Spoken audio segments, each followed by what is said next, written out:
ഈ പണ്ട് fresh and ഹിറ്റ്സും മിസ്റ്റും ഒക്കെ ചെയ്തുകൊണ്ടിരുന്ന സമയത്ത് കാരണം എപ്പോഴും ഈ ഷർട്ടിന്റെ ബട്ടൺസ് നെഞ്ച് വരെ അങ്ങ് തുറന്നിടും.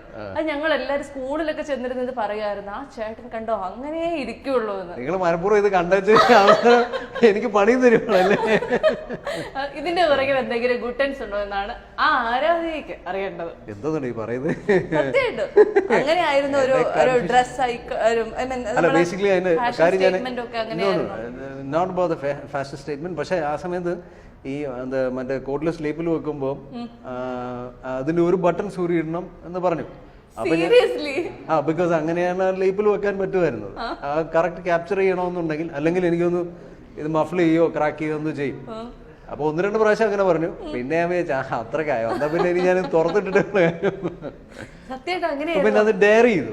എന്റെ ക്യാമറമാൻമാരൊക്കെ പറഞ്ഞു, നീ അത് അടച്ചിടുവോ അതോ തുറക്കുമോ എന്ന് ചോദിച്ചു. അപ്പൊ ഞാൻ പറഞ്ഞു, ഇങ്ങനെ ഞാൻ ചെയ്യുന്നേ. അങ്ങനെ സ്റ്റാർട്ട് ചെയ്ത് യെസ് ലീപ്പിൽ കാരനാണ് സ്റ്റാർട്ട് ചെയ്തത്, അല്ലാതെ ഡെലിബറേറ്റ് ആയി ചെയ്ത കാര്യമൊന്നുമില്ല.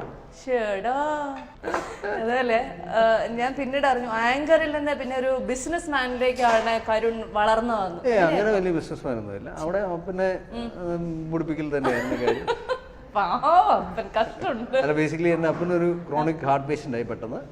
അപ്പം പുള്ളിയുടെ കാര്യങ്ങളൊക്കെ നോക്കാൻ വേണ്ടി അപ്പൊ ഞാൻ വിചാരിച്ചു, ഒന്നുമില്ലെങ്കിൽ നമ്മളെ കുറച്ചാള് വളർത്തിയ ആളല്ലേ, I thought I could take care of my dad's stuff for a while. അപ്പോൾ പിന്നെ എൻ്റെ അപ്പൻ എൻ്റെ child, I mean when I've been a child, he's been a very close dad to me. പിന്നെ പുള്ളി ഒരു ഭയങ്കര റഫ് ആൻഡ് ടഫ് അപ്പനായി.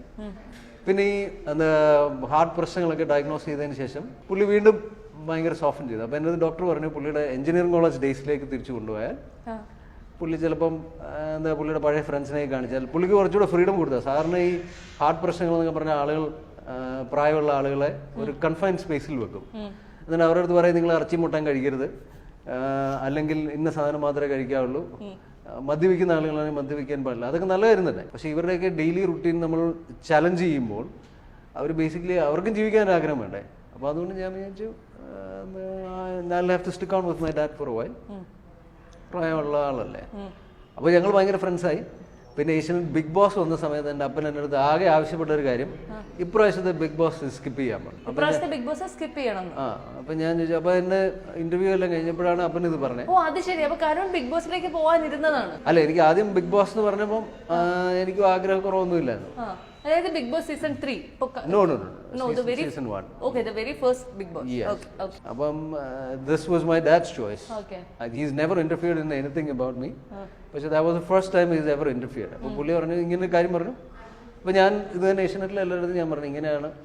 അപ്പോൾ എൻ്റെ അടുത്ത് ചോദിക്കുകയും ചെയ്തു, നീ അങ്ങനെ ആരെങ്കിലും പറയുന്നത് കേൾക്കുമെന്ന് ചോദിച്ചു. ഞാൻ പറഞ്ഞു, അങ്ങനെ കേൾക്കുന്നതൊന്നുമല്ല, പക്ഷേ ഇപ്രാവശ്യം പുള്ളി ഇത് പറഞ്ഞു. അപ്പോൾ പുള്ളി അതിൻ്റെ കൂടെ ഒരു ബുദ്ധിയും കൂടെ ഉപയോഗിച്ചു. പുള്ളി ഈ സീസൺ തുടങ്ങുന്നതിന് മുമ്പ് എൻ്റെ അടുത്ത് പറഞ്ഞു, നമുക്കൊരു ട്രിപ്പ് പോകാം. അപ്പോൾ ഞങ്ങൾ വേറെ സ്ഥലത്ത് പോയി, സ്ഥലം പറയുന്നില്ല. അപ്പോൾ ഞാൻ മനസ്സിലാക്കി ചിലപ്പം ഇതായിരിക്കും അതിൻ്റെ സമയം. It was a father-son time and I enjoyed it. അവിടെ അതൊരു ഭയങ്കര ഇവന്റ്ഫുൾ ട്രിപ്പുമായിരുന്നു.